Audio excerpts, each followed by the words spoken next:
He doesn't belong here. This ceremony isn't for old veterans like you. It's for the future, not relics of the past. The words came out sharp, cold, deliberate. They didn't come from a student or a security guard or some event organizer. They came from Senator Marjorie Langford herself, chairwoman of the Senate Armed Services Committee, into a microphone. And everyone heard.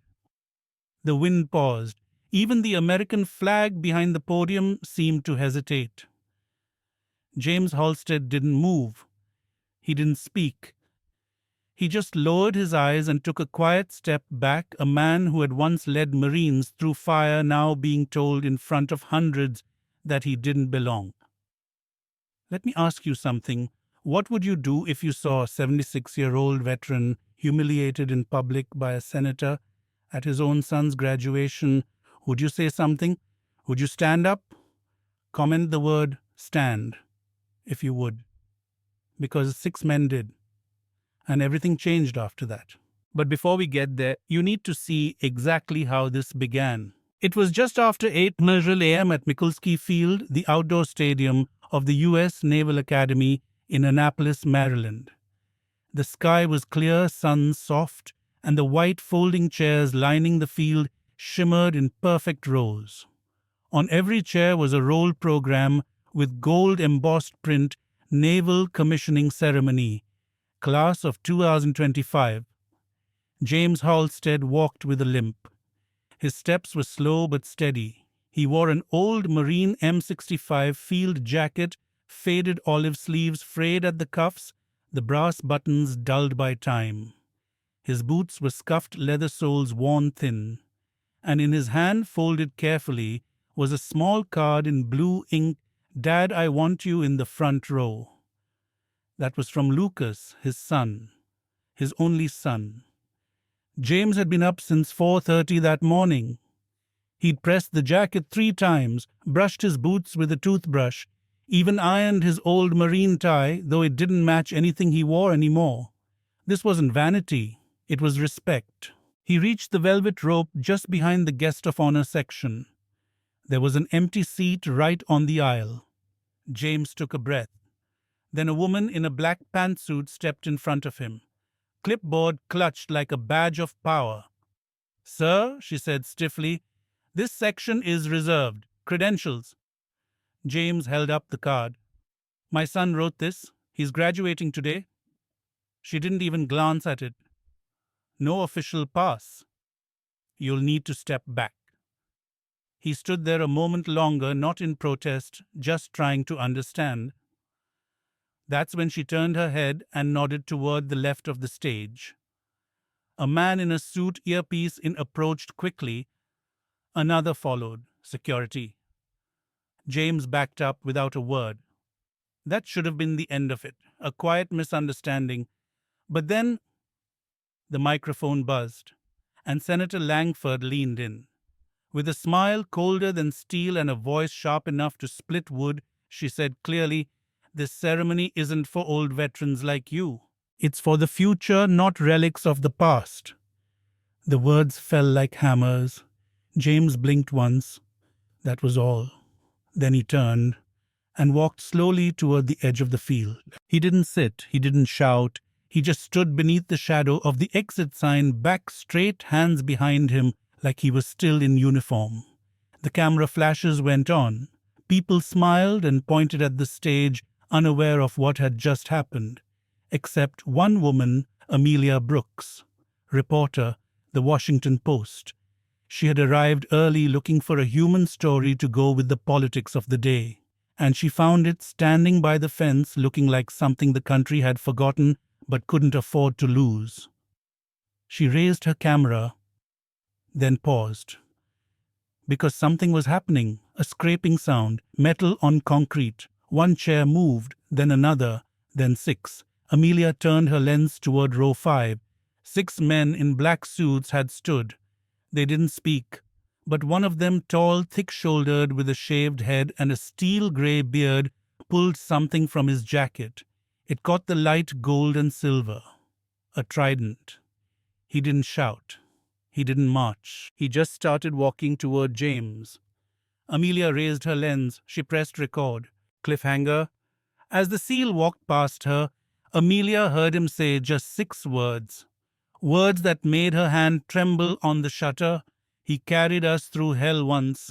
She turned back toward James, who still hadn't moved, but suddenly no one could look away.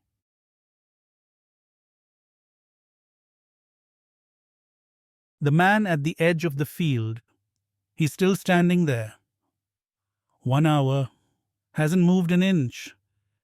That whisper came from a staffer's radio near the tech booth. But by then, more than just the staff were watching. Something had shifted in the air at Mikulski Field. Not just the rising summer heat of the bleachers or the hum of names being called over the speakers, no. It was something deeper, tighter, as if the entire stadium was slowly waking up to a presence they'd ignored too long. James Halstead hadn't sat. He hadn't spoken. He hadn't moved. But the people around him had started to. If you're watching this and your heart's already beating a little faster, I want you to comment, "I see him," below. Because in a world that forgets too fast, noticing someone like James Halstead is the first step to honoring them. And if you haven't yet, hit that subscribe button. Because stories like this, they're not just told, they're remembered. Now back to that field. Amelia Brooks had changed her lens, no longer zooming in on the stage or the Dean or Senator Langford's rehearsed smiles. Her focus was locked on James. What was he waiting for? What kept him so still? The exit sign above him blinked slowly, red, then black, then red again, like a warning or a heartbeat. James stood with both hands clasped behind his back, a posture of respect, a posture of waiting, of war, then a flashback. It hit James like a chill under his jacket. Fallujah, 2005. There had been fire everywhere. A collapsed forward outpost, 5 Marines trapped under debris, bleeding, screaming. He didn't wait for backup, didn't wait for permission. He ran in, one arm carrying the other shielding, smoke and blood in his mouth. He dragged them out one by one, and he hadn't told a soul about it since. The memory faded, but his stance remained. Amelia could see something in his eyes now. Not fear, not sadness. Resolve. And yet nobody offered him a seat. Not the ushers, not the organizers, not even the dean who had just finished joking about parking lots and Navy discipline. But someone else had noticed. 2 rows behind Amelia, a man in a dark suit adjusted his sleeves. He leaned slightly forward, whispered to the man beside him, "This is wrong. It's him. It's Halstead." The man beside him nodded. Then, without warning, the tall one from before the seal with the steel-grey beard broke formation. He walked to the edge of the aisle. Security watched but didn't move. He raised a hand and motioned. Another seal stood, then another, all 6 now on their feet. James didn't turn. He hadn't heard it, or maybe he had. From above, a drone filming the ceremony for the Academy caught it all, 6 men in black suits, leaving their row, moving as one toward the side of the stadium. Back under the exit sign, James was approached again. A younger staff member, mid-20s, nervous, walked up with a clipboard. "Sir," he began, not unkindly, "there's been some concern. I need to ask you to leave this section for official guests only." James didn't blink. "I'm not causing trouble," he said, quiet and clear. "I'm waiting to see my son graduate. That's all. I understand. But this area I stood for..." "My men in Fallujah," James interrupted, still not raising his voice. "I can stand here for my son." The staffer hesitated, and then out of nowhere a camera flash, not from Amelia, from someone in the crowd. Others had begun to notice. Langford, seated at the center of the guest platform, adjusted her jacket. She noticed it too. She leaned toward the dean. "Remove him," she said calmly. "Now." The dean blinked. "Senator, perhaps we..." She didn't wait. She gave a tiny nod to her aide, who pressed something on his phone. Seconds later, two uniformed security officers began walking down the outer aisle. Toward James, Amelia's pulse spiked. This was going to get ugly. She turned on the mic on her lapel. Recording, she whispered. James saw the guards approaching. He reached slowly into his jacket, not quickly, not aggressively, and pulled out the folded card. The one Lucas had written. He held it up. "I have this," he said. No threat, just a plea. But the guards didn't look at the card. One of them reached for James's arm. Then it happened. The tall SEAL, now fully in the aisle, raised his voice, not loud, but firm enough to slice the tension like a blade. "Touch him and you'll answer to us." The guards froze. The crowd turned. Phones went up. Langford stood. "Excuse me," she snapped. "Who are you?" The SEAL stepped forward, reached into his inner pocket, pulled out a polished black case, opened it. Inside, a sealed trident glowing under the sunlight. "He doesn't leave," he said. "He led us through fire. He carried us when no one else could. You want us out? Try it." B gasps echoed across the field. Even the cadets on stage turned. James finally looked up, saw them. 6 men, standing for him. His eyes misted. Just a little. Amelia didn't blink. Her voice cracked as she whispered into her mic. "History is happening by Kipper right now." She hit upload live, and the story began spreading. But what happened next? You'll want to see it, because someone else was about to step forward, and this time it wasn't a SEAL. It was someone James had waited a lifetime to hear from. If you believe no veteran should ever be made to stand alone, comment "never forgotten" below. And stick around for part 3, because the silence is about to be broken by blood.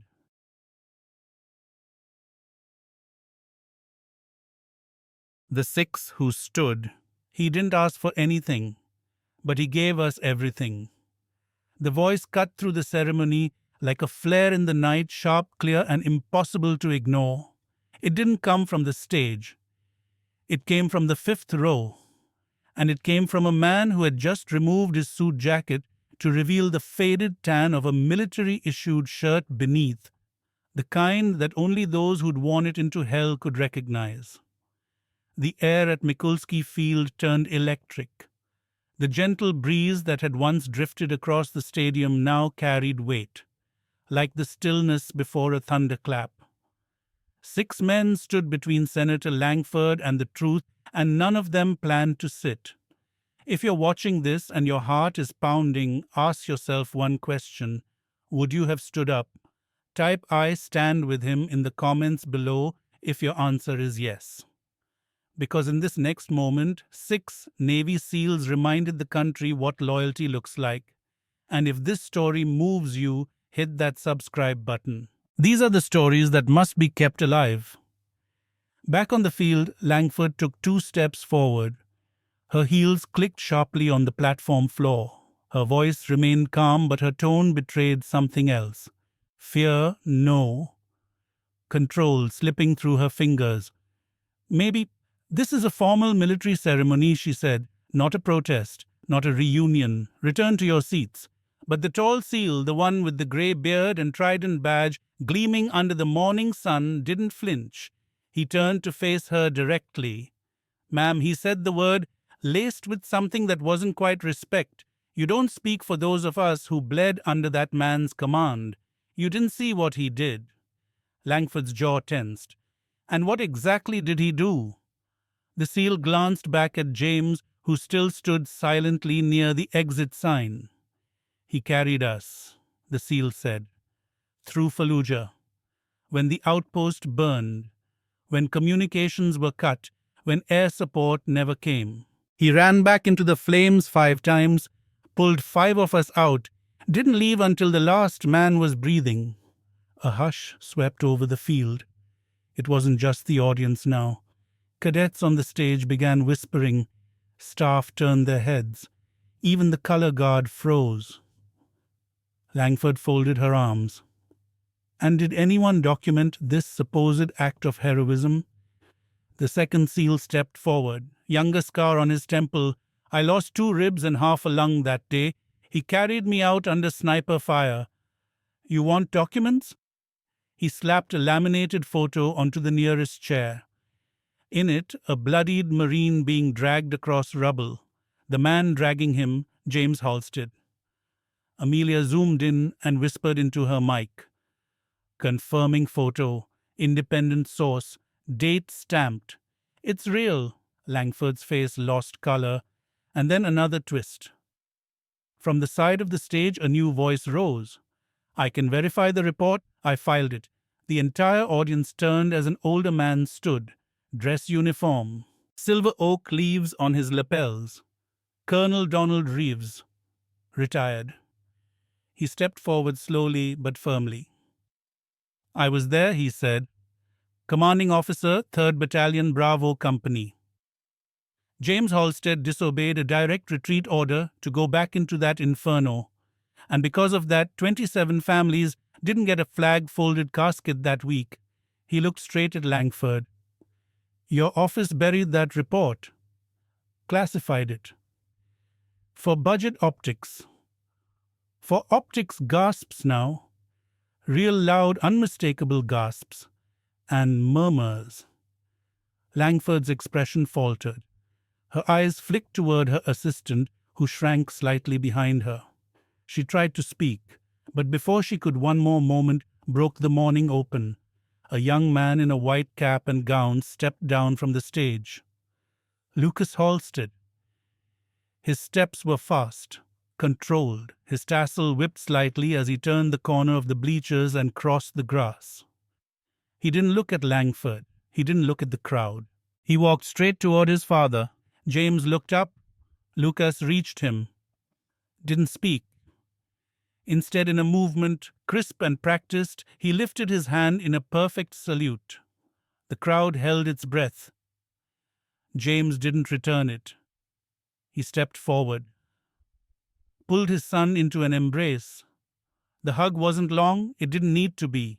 It was truth solid and warm in the middle of a cold morning. Then the SEALs moved. All 6 stood behind them, shoulder to shoulder, forming a silent wall of honor, like a phalanx.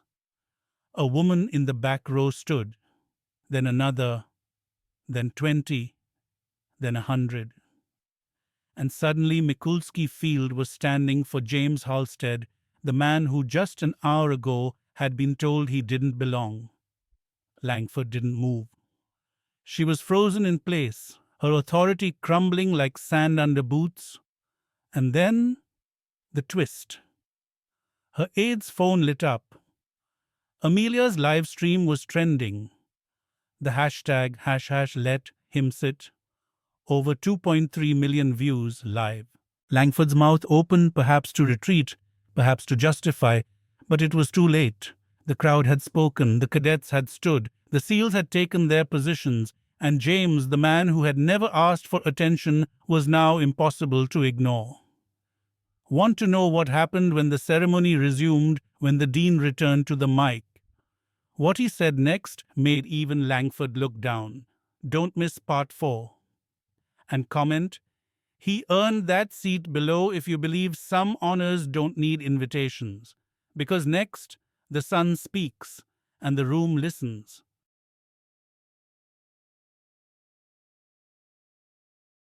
The promise of a son. If my father isn't worthy of a seat here, then neither am I. Lucas Halstead's voice rang out like a bell striking silence. He stood at the center of Mikulski Field, no mic, no cue, just conviction. His words didn't need amplification. They cut through wind tradition and rang like a flag raised above smoke. And in that moment, the entire stadium forgot the script. The dean, who had stepped back to the podium just minutes earlier, paused mid-breath. His fingers froze above the edge of the podium. Langford's hand dropped from her necklace. The crowd turned, because this wasn't just a son speaking, it was a reckoning. If you've ever felt invisible, overlooked, or like your family's sacrifices didn't matter, comment, He speaks for me below. Because what Lucas says next will echo in the hearts of every veteran and every child who's watched the world forget. Let me take you there. Lucas stood alone at midfield, white cap slightly tilted, sunlight glinting off the medal pinned to his chest. His speech, the one he had worked on for weeks, lay folded in his pocket, forgotten. He no longer needed it. My father never asked to be honored, he began. He never needed a front row seat. He never needed applause. He only needed to keep a promise. He held up the card, now slightly crumpled, from James's hand. This letter wasn't official, but it was real. It came from me, and it said, "Dad, I want you in the front row." He looked directly at the cadets. So if the rules say this man doesn't belong here, then I no longer recognize those rules. Murmurs of approval moved like a wave through the audience. Some gasped, some clapped, then stopped themselves, unsure. The tension hadn't broken yet. It was swelling.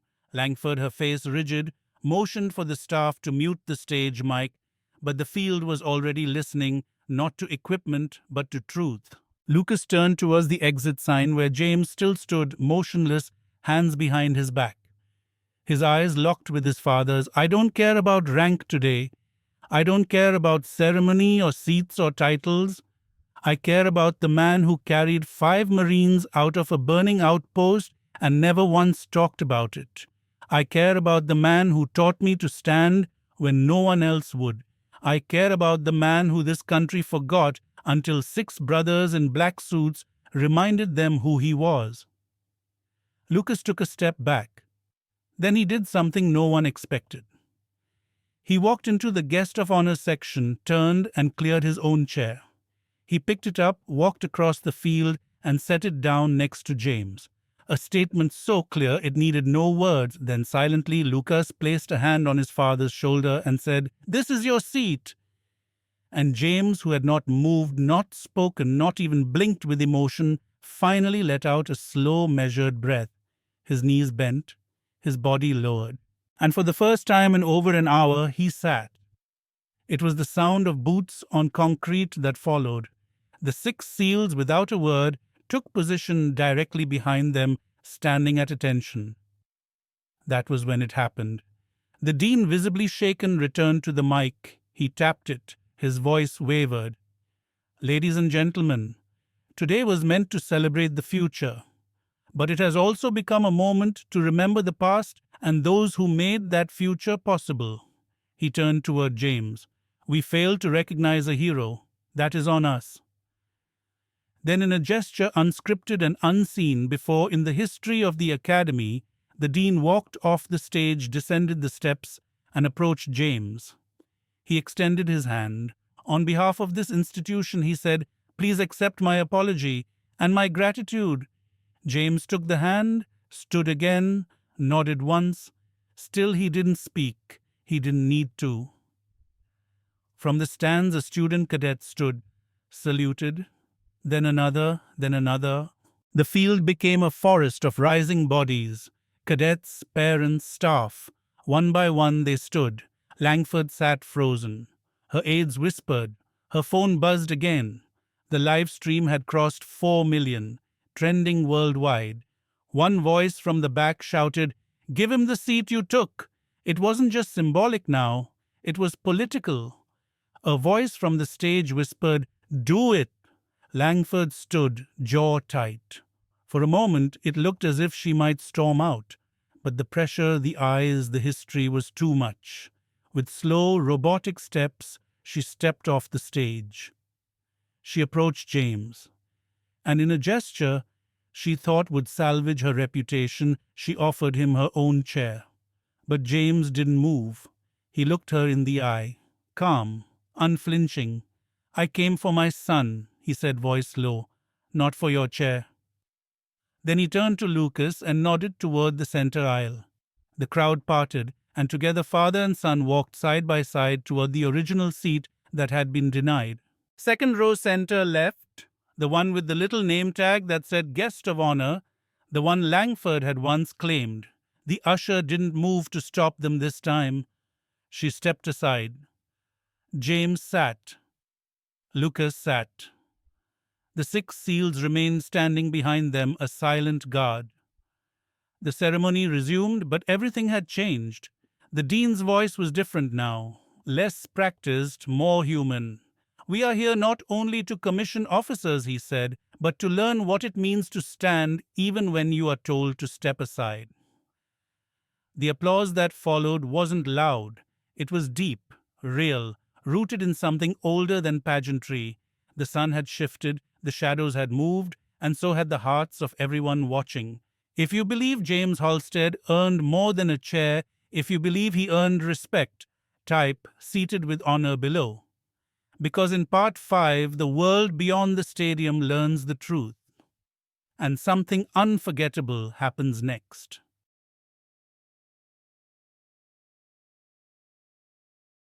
When all of Annapolis stood, he never raised his voice, but the whole country heard him. That's what someone whispered as the ceremony at Mikulski Field came to a close. But by then it wasn't just a graduation anymore. It had become something else, something larger, a reckoning, a tribute, a memory too sacred to let fade again. Because in the very place where he was told he didn't belong, James Halstead sat, not because the system allowed it, but because truth demanded it.